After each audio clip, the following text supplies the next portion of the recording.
Hello বন্ধুরা, তোমাদের সাথে আজকে একটা নতুন রেসিপি শেয়ার করব। সেটা হচ্ছে কুমড়োর হাতির বড়া। তো কুমড়োর হাতির বড়া দেখানোর আগে তোমাদেরকে বলে দিই, ক্লিয়ার করে দিই কুমড়োর হাতি কাকে বলে। অনেকে জানো, অনেকে জানো না।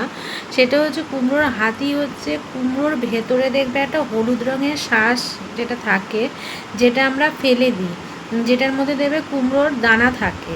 সেটা দেবে, বাজারে গেলে মাসিরা ছুরি দিয়ে চেঁচে কেটে ফেলে দেয়, বা আমরা ঘরে নিয়ে আসলে ওই জায়গাটা কেটে বটি দিয়ে ফেলে দিয়ে ফ্রিজে রাখি, যাতে কুমড়োটা অনেক দিন থাকে, ভালো থাকে। তো সেই যে জিনিসটা আমরা ফেলে দিচ্ছি, ওটার ভেতরে যে দানাটা থাকে, সেই দানাটাকে ফেলে দিয়ে ওই অংশটাকে দিয়ে খুব সুন্দর একটা রেসিপি তৈরি করা যায়। অনেকে জানো, অনেকে জানো না। যারা জানো তারা তো দেখে নেবে, আর একবার সুন্দর করে অনেক উপকরণ দেওয়া রয়েছে। আর যারা জানো না তাদের জন্য তো নতুনই, তারা একবার ট্রাই করে দেখতে পারো, খুব ভালো লাগবে। অনেক সময় কী হয়, আমাদের ঘরে কোনো সেরকম জিনিসপত্র থাকে না, টুকটাক আমরা অনেক ফেলে দিই, সেই জিনিস দিয়ে এক আধ দিন কিন্তু চলে যায় আমাদের। তো সেই নিয়ে তোমাদের কথা ভেবে এরকমভাবে মাথা দিয়ে বার করেছি আমি একটা রেসিপি। তোমাদের কীরকম লাগে আমাকে জানাবে। তো চলো দেখা যাক কীভাবে কুমড়োর হাতির বড়া তৈরি করা হচ্ছে। তো চলো দেখা যাক। হ্যাঁ, তো চলো, দেখতে পাচ্ছি আমরা এখানে কুমড়োর হাতির বড়া করছি। তো আমি এখানে কড়াইতে 4-5টা ছেড়ে দিয়েছি। তো কুমড়োর হাতির বড়া করার জন্য কি কি লাগছে সেটা তোমাদেরকে বলে দিই।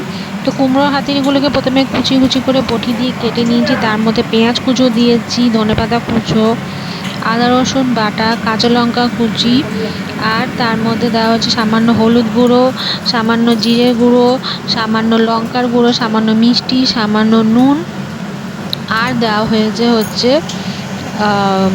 একটু বেসন, আর একটু ময়দা, আর একটু চালের গুঁড়ো। তোমাদের যদি চালের গুঁড়ো না থাকে তো তোমরা আতপ চাল ভিজিয়ে রেখে বেটে ওর মধ্যে দিতে পারো। আর সামান্য পরিমাণ একটু সুজি লাস্টে একটু ছড়িয়ে দিয়ে ভালো করে জল ছাড়া মাখা হবে। ঠিক আছে, প্রথমে যে উপকরণগুলো বললাম সেইগুলো দিয়ে, বেসন, ময়দা, চালের গুঁড়ো, সুজি বাদে আর যা যা উপকরণগুলো বললাম সেগুলো ভালো করে ওটার মধ্যে দিয়ে চটকে ভালো করে মেখে নেবে।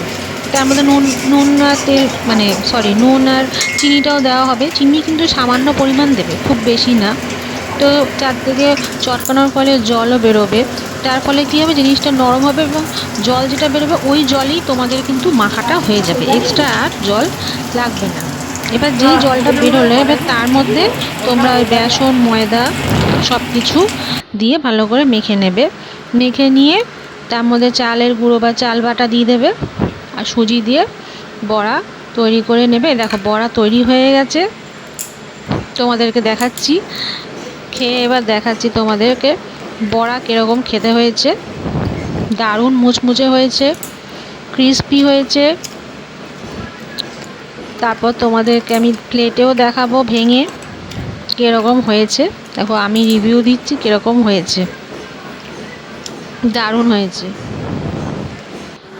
এই দেখো আমি বড়াগুলো প্লেটে তুলে নিয়েছি, এবার তোমাদেরকে দেখাচ্ছি। দেখো কত সুন্দর দেখতে হয়েছে, একদম মচমচে ক্রিস্পি, মানে কি বলবো। দেখো তোমাদেরকে আমি এটা তুলে দেখাচ্ছি, দেখো ভালো করে দেখো। কেউ দেখলে কিন্তু, তুমি যতক্ষণ না বলবে যেটা কুমড়ো হাতির বড়া, কেউ কিন্তু বিশ্বাস করতে পারবে না। সবাই ভাবে এমনি পকোড়া বা পেঁয়াজি এরকমই দেখতে লাগবে, খাওয়ার পরও সে বুঝতে পারবে না, তুমি যতক্ষণ না নিজের মুখে না বলবে। এরপর তোমাদেরকে আমি ভেঙেও দেখাবো ভেতরটা কীরকম হয়েছে, পুরোপুরি কুকড হয়েছে কি না সব কিছু। ওই দেখো, দেখতে পাচ্ছ কুমড়োর হাতিগুলো সুন্দরভাবে সেদ্ধ হয়েছে, পুরোপুরি সব কিছু ভাজা হয়েছে, পেঁয়াজ কুচি সুন্দর ভাজা হয়েছে, ধনেপাতা, কাঁচা লঙ্কা খুব সুন্দর করে ভাজা হয়েছে। তো তোমরা রেসিপিটা একবার ট্রাই করে দেখো। দেখো ভালো করে ভেতরটা আমি ভেঙে তোমাদেরকে দেখাচ্ছি কতটা ক্রিস্পি, কতটা ভেতরে নরম, ওপরে ক্রিস্পি। খুব বেশি নরম হবে না, যেরকম আমরা পেঁয়াজি ধনেপাতার চপ খাই সেরকম টাইপের হয়, কুড়মুড়ে গরম গরম খেতে বেশি ভালো লাগে। তো তোমরা রেসিপিটা ট্রাই করে আমাকে জানাবে কেমন হয়েছে।